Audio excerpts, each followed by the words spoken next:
Good morning, people. Good morning, good morning, good morning. It is a lovely, lovely day. And I have to stop saying actually good morning and just start saying halato and great day to you because no one feels like being in mourning in the morning. You know what I'm saying? Well, anyway, I don't know if you got a chance to see the Miss Bettty interview last night. We started off on Dark Matter Radio using blog talk format, and this is one of the reasons why we're going to be developing our own format and templates and all that other type stuff. But for some reason, we couldn't actually get her on the radio. We couldn't get her linked up. I called her 4 times, and it kept on disengaging. And then I had her call me, which usually works flawlessly, and we couldn't hear her.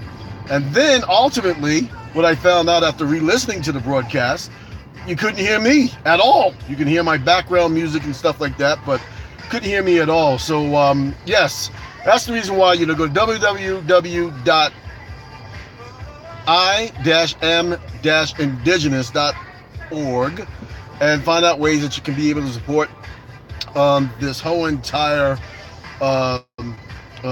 media project that we got going on and developing our own platform, and we're moving forward with that. As long as we're moving forward with all the stuff dealing with Enna. I've been asked also before I get into the interview with Miss Bettty, we also been getting a lot of questions about what is Enna. Do we deal with the UN? What are we all about? I'm going to have a special show on that. I'll do again the Dark Matter Radio program, whether it be on the Enna Live program or will be on Dark Matter Radio itself. I'm going to get a few chiefs on, if possible. If not, I'll be able to break it down myself and get all into it for those who haven't heard about it or understand or see what's going on. And then we'll also get into the conference calls that we have about every 3 months, bringing in new members and explaining the whole entire process to everybody and how we're growing and what it means to you as a so-called black person, so-called African American, so-called Negro, or so-called nigger, you know what I'm saying, here in the United States. So let's get into the Miss Bettty interview. What an interview that was. What an interview. I'm telling you. It was, if you didn't get a chance to listen to it, it started about 10 minutes in to the interview because of all the difficulties that we had. I actually had about 20 minutes of difficulties getting on the line, but by the time we did it through my phone. So we switched over to the format of Enna Live and on New Thunder, and it was amazing. It was just amazing. This is the reason why we have to really respect our elders and the knowledge that they bring to our table. Talk to them. And I'm telling you, anybody who is over, I would say 60 years old, 70, 80s, even into their 90s. And we have one lady right now living on Earth who's 126. So we need to talk to our elders and have a lot of respect of the knowledge that they bring to the table, because last night really blew my mind with some of the stuff she had to say. So vampires, witches, and making deals with a whole lot of evil people coming over here.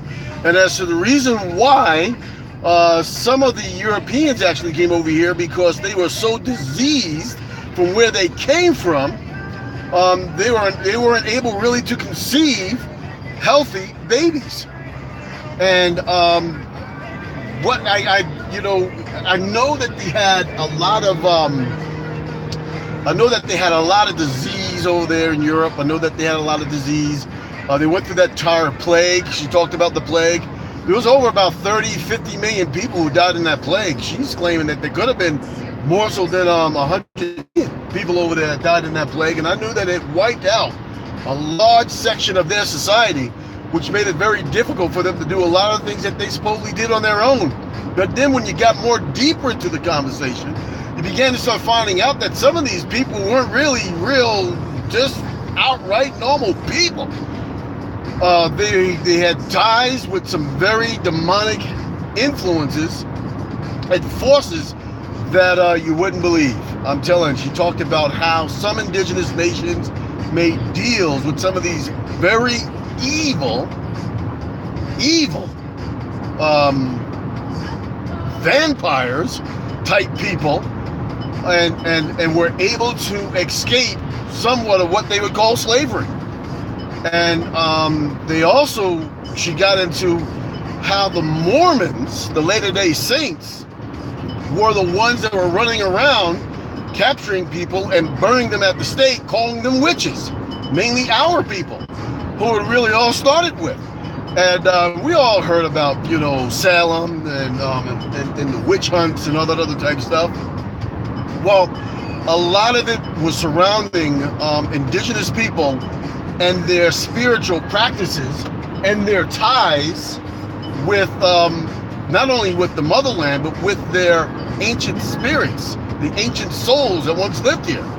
And they were running around, the Mormons were running around, and they were burning them at the stake and hanging them and killing them. And this is what a lot of these witch trials were all about. So got into a bit of that. We also got into a bit of how some of these governments, how some of these indigenous governments or indigenous people towards the end of the war did not see any kind of slavery down in their area in the South, all the way up until they didn't know anything about it, what was going on. My God. Until 1836, 1840, going into the height of the slave trade. But this also tells you that there was a large population of indigenous people that were free, that were holding up and fighting against a lot of these kinds of people. But there are others also making deals with some of the most evil beings on the face of this earth. My God, it is just amazing some of the information that comes out. She got into the AME Church and why they were started in our community, in the indigenous community, helping to change and indoctrinate people inside of the Christian religion, taking them away from the natural religions that they were from their nations. And she also got into about the Baptists, how the Baptists are water people, or water. They worship the water. They're water energized, and how a lot of our nations and religious practices were into the water spirit, and how that was able to add into the elements of a lot of these religious people turning into Baptists. They also went into how a lot of the indigenous nations, had the fire spirit, and then all of a sudden you come up with the Pentecostals, and then with the Saturnalia people and voodoo and all that other type stuff, which were another variations of indigenous religions, and also now becoming mixed in with some of these African religions, but mainly these indigenous religions. We start finding out that a lot of these religions out there on the islands and the Turks and Caicos, Haiti, and all this other type stuff, the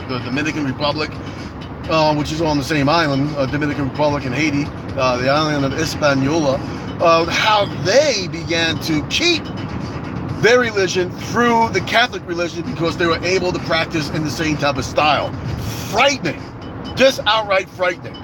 And just having an understanding about how our real soulful religion that actually tied us in with the ancient souls of our past were mixed in with the Catholic Church. Now, the Catholic Church, because I have a degree in religious studies, everybody knows that the Catholic Church does what they call mixing. And they did this very well over there in Europe when it came down to a lot of the African religions, came down to a lot of the religions dealing with Egypt, and a lot of the religions dealing with what they call paganism, right? They mixed in a lot of the associations with a lot of these different religions to bring them into their respective religions.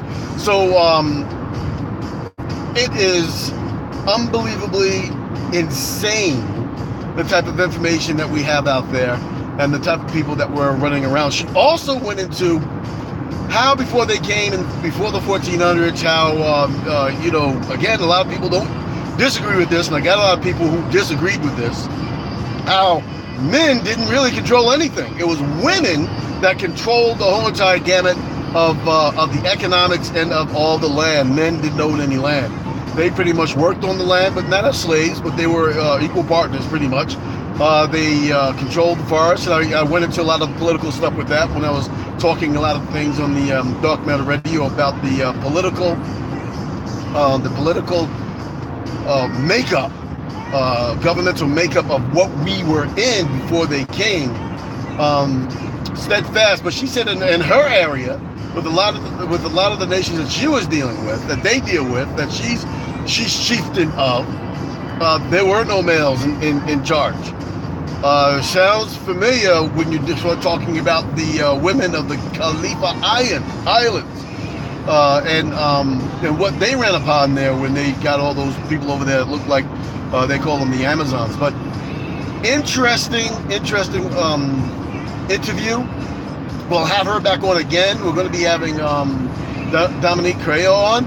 So she'll be coming on, and we're going to talk a little bit more about, women, their leadership, and the vision. This whole new vision. It's not even a vision.